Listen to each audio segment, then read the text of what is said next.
My dear students, welcome back to my channel DPSC diaries. तो last video में हम DPSC second year के PYQ को solve कर रहे थे। सब्जेक्ट का नाम है gender diversity and discrimination. 75 marks का ये क्वेश्चन पेपर आपको एग्जाम में देखने को मिलेगा। इससे पहले मैंने सभी वीडियोज़ को जिसने भी नहीं देखी हैं सभी वीडियोज़ वो जाके मेरी प्लेलिस्ट बनी हुई है चैनल में, चैनल को सब्सक्राइब करें और सभी बच्चे जाके प्लेलिस्ट में देख सकते हैं। मैंने 1 बाय 1 हर एक पेपर को सॉल्व कराया है। ठीक है, पेपर को बहुत ही अच्छी तरीके से सॉल्व कराया है। ऐसा नहीं है कि मैंने एक ही वीडियो में कवर करा दिया, बहुत ही डिटेल में समझाया है हर एक पार्ट को, हर एक क्वेश्चन को। तो जाइए और जिसने भी पुरानी वीडियोस नहीं देखी हैं मेरी, जाके देखिए, तब भी आपको समझ में आएगा कि कैसे फॉर्मेट में क्वेश्चन पेपर एग्जाम में पूछा जाता है, कितने नंबर के कैसे क्वेश्चन एग्जाम में आएंगे, किस टॉपिक से कितने नंबर का क्वेश्चन आया है। इससे एक ओवरव्यू मिल जाएगा और आपको समझ आ जाएगा कि किस टाइप के क्वेश्चन किस टॉपिक से पूछे जा रहे हैं। तो लास्ट वीडियो में हमने पार्ट 4 10 मार्क्स वाले क्वेश्चन को हम सॉल्व कर रहे थे। क्वेश्चन नंबर 22 हमारा हो गया था। 23 क्वेश्चन नंबर आज हम करेंगे। ठीक है, तो आइए स्टार्ट करते हैं। Question number 23, according to constitutional provisions and fundamental rights article 14 and 19, what should be the role of teachers in overcoming inequality and discrimination, explain in detail। ठीक है, इसमें ये पूछा है कि जो हमारे संविधान में प्रोविज़न और फंडामेंटल राइट्स हैं, ठीक है, आर्टिकल 14 और 19 के under what should be the role of teachers. इसमें आपको बताने हैं कि टीचर्स के रोल क्या क्या बताए हुए हैं इसमें, कि आप कैसे इनइक्वालिटी से, मतलब बच्चे को इनइक्वालिटी से निकाल सकते हैं और डिस्क्रिमिनेशन से, ठीक है, बचा सकते हैं। एक्सप्लेन इन डिटेल, आपको डिटेल में क्या करना है, इसको एक्सप्लेन करना है, यानी कि अच्छे से आपको एक्सप्लेन करना है। ऐसा नहीं है 2-3 लाइन लिख के छोड़ दी। 10 मार्क्स का है तो 10 मार्क्स के अकॉर्डिंग आपको लिखना होगा। The Indian constitution provides equal rights to all citizens. ठीक है, इसमें क्या बोला है कि जो संविधान है उसमें सभी को प्रोवाइड करा रखे हैं इक्वल राइट्स, सबके अपने अपने राइट्स हैं। ठीक है, सिटीजन्स को राइट्स मिले हुए हैं, सबको प्रोवाइड हुए हैं कॉन्स्टिट्यूशन में। ठीक है, आर्टिकल 14 में क्या है कि राइट टू इक्वालिटी की बात की है। इसमें बोलते हैं कि इक्वल ट्रीटमेंट होने चाहिए सबके साथ में, किसी के साथ भी भेदभाव नहीं होना चाहिए। इक्वालिटी की बात की है किसमें, आर्टिकल 14 में। ये माइंड में सेट कर लो, ये 1 मार्क में भी क्वेश्चन पूछा जा सकता है। ठीक है, आर्टिकल 14 में राइट टू इक्वालिटी की बात की है। आर्टिकल 19 में कॉन्स्टिट्यूशन में बोला है कि राइट टू फ्रीडम। ठीक है, आर्टिकल 19 में बोला है राइट टू फ्रीडम, कि हमें क्या होना चाहिए, फ्रीडम होनी चाहिए। ठीक है, स्पीच, एक्सप्रेशन एट्सेट्रा, यानी कि हमें बोलने का अधिकार हो। अगर हमारा कोई शोषण कर रहा हो तो हम उसके लिए क्या करें, अपनी आवाज़ उठा सकें। ठीक है, फ्रीडम होना चाहिए, राइट टू फ्रीडम, कहीं भी आ जा सकते हैं। ठीक है, नेक्स्ट है teachers play a key role in implementing these rights in classrooms.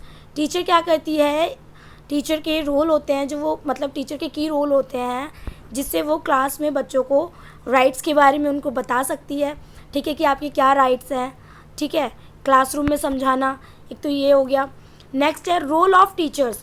Teachers के रोल क्या क्या होते हैं, प्रमोट इक्वालिटी। ठीक है, प्रमोट इक्वालिटी, बच्चों में इक्वालिटी प्रमोट करना।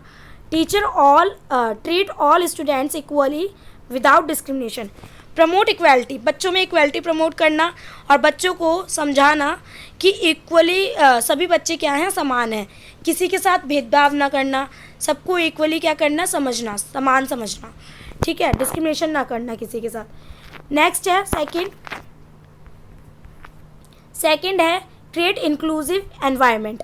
बच्चों में इंक्लूसिव यानी कि समावेशी एनवायरनमेंट बनाना। ठीक है, कैसा होना चाहिए, समावेशी एनवायरनमेंट होना चाहिए। Encourage participation of all students including weaker section. सभी बच्चों को एनकरेज करना चाहिए कि सभी बच्चे क्या करें, पार्टिसिपेट करें, जितने भी हैं, चाहे वो वीक हो, चाहे वो एवरेज हो, या चाहे वो क्या हो, मतलब कि क्रिएटिव हो, एवरेज हो या वीक हो, कोई भी बच्चा हो, सभी बच्चों को क्या होना चाहिए, इंक्लूड करना चाहिए, सभी को पार्टिसिपेट करना चाहिए। ठीक है, चाहे वो वीकर सेक्शन के बच्चे ही क्यों ना हो। अवेयरनेस, थर्ड है अवेयरनेस ऑफ राइट्स। बच्चों में राइट्स बताने, ठीक है, उनको अवेयर करना उनके राइट्स के लिए। Teach students about their fundamental rights and duties. सभी बच्चों को फंडामेंटल राइट्स के बारे में बताना कि उनके क्या क्या राइट्स हैं और उनकी क्या क्या ड्यूटीज़ हैं, यानी कि उनके क्या क्या काम हैं। ठीक है, अवॉइड बायस, फोर्थ है अवॉइड बायस, मतलब कि बायस का भी मतलब यही होता है कि भेदभाव ना करें किसी के साथ भी कि ये लड़का है या लड़की है, ठीक है। जेंडर बायस नहीं करना चाहिए। Do not show favouritism based on caste, gender और रिलीजन। किसी के साथ भी ऐसे नहीं रहना है आपको कि वो इसकी ये कास्ट है तो उसके साथ मैं अच्छा बिहेव करूं, या उसका ये जेंडर है तो अगर वो लड़का है तो मैं उसके साथ अच्छा बिहेव करूं, ये रिलीजन से, तो ऐसा नहीं करना है। आपको सभी को इक्वली समझना है। एनकरेज फ्रीडम ऑफ एक्सप्रेशन, ठीक है, फ्रीडम के एक्सप्रेशन देना है। वो सभी बच्चों को क्या करना है, आपको फ्रीडम देनी है कि वो अपने बात को रख सकें, बोल सकें, ठीक है। Allow students to express their ideas freely. सभी बच्चों को क्या करना है, आपको क्या अलाउ करना है कि आप अपनी बात को, अपनी भावनाओं को एक्सप्रेस कर सकें, ठीक है। अपनी आइडियाज़ को आप ईज़िली, मतलब बिना डरे बोलें, सबको अधिकार है बोलने का, ठीक है। Use democratic methods. नेक्स्ट है डेमोक्रेटिक मेथड्स का यूज़ करना, ठीक है। किसी के साथ भी भेदभाव ना करना, लोकतंत्र वाला मेथड यूज़ करना। ग्रुप डिस्कशन करना, जैसे कि decision making and cooperation. Group discussion हो गया, जैसे ये क्या हो गया, डेमोक्रेटिक मेथड होता है कि किसी के साथ भी भेदभाव ना करना, सभी बच्चे क्या करें, ग्रुप डिस्कशन करें, तो सभी की क्या होंगी, आपको उनकी आइडियाज़, उनके थॉट्स आपको पता चलेंगे, उनकी फीलिंग्स के बारे में आपको पता चलेगा। डिस्कशन मेकिंग, ठीक है, डिस्कशन करना, डिसीजन मेकिंग, कोई भी डिसीजन लो तो बच्चों के साथ लो, ठीक है। एंड कॉपरेशन, कॉपरेट करना सिखाना बच्चों को, बच्चों के साथ कॉपरेट करना आपको खुद भी आना चाहिए, ठीक है। तो ये सब चीज़ें हो जाती है हमारी डेमोक्रेटिक मेथड में। नेक्स्ट है एड्रेस डिस्क्रिमिनेशन। एड्रेस डिस्क्रिमिनेशन का मतलब है कि स्टॉप बुलिंग और unfair practices in class. Address discrimination, किसी के साथ भी आपको बुलिंग नहीं करनी है, ठीक है। अनफेयर प्रैक्टिसेस इन क्लास, बच्चों को बताना है कि किसी के साथ भी आप गलत बिहेव ना करें, ठीक है। सभी बच्चे इक्वल हैं, किसी के साथ भी भेदभाव ना करें। अनफेयर प्रैक्टिसेस क्लासेस, कि किसी के साथ भी आप गलत मतलब बिहेव ना करें, ठीक है। किसी बच्चे को परेशान ना करें, बुलिंग ना करें, ठीक है। नेक्स्ट है कंक्लूजन। कंक्लूजन यही है कि teachers act as role models by following constitutional values, they help build an equal and just society. Teachers का रोल होता है बच्चों के लिए, टीचर्स एक रोल मॉडल होती है, ठीक है, कि बच्चे टीचर्स को देख के ही सीखते हैं। जैसा टीचर करेगी वैसा ही बच्चा सीखता है, ठीक है। जैसे पेरेंट्स करते हैं वैसे ही बच्चे सीखते हैं, है ना। तो रोल मॉडल होती है teacher. Bye following constitutional values, teacher को क्या करना चाहिए कि कॉन्स्टिट्यूशनल वैल्यूज़ को फॉलो करना चाहिए। दे help build an equal and just society. इससे क्या होता है, बच्चों में इक्वली क्या होता है, समानता को समझते हैं बच्चे, बच्चों में भेदभाव कम होता है और सोसाइटी में बच्चे इक्वली सबकी वैल्यूज़ रिस्पेक्ट करना सीखते हैं। आई होप आपको ये क्वेश्चन समझ में आया होगा। मिलते हैं नेक्स्ट वीडियो में, नेक्स्ट क्वेश्चन करेंगे 24 लास्ट।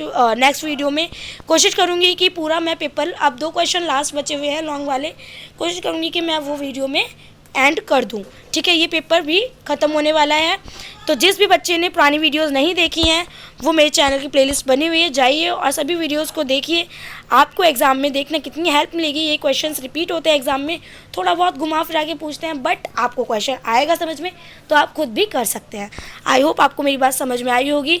तो वीडियो को लाइक करें, चैनल को सब्सक्राइब करें, जितना हो सके उतना शेयर करें DPSC सेकेंड ईयर और फर्स्ट ईयर स्टूडेंट्स को, क्योंकि मुझे इससे मोटिवेशन मिलता है। वीडियोज़ को लाइक ज़रूर करें, ठीक है। Thank you for listening.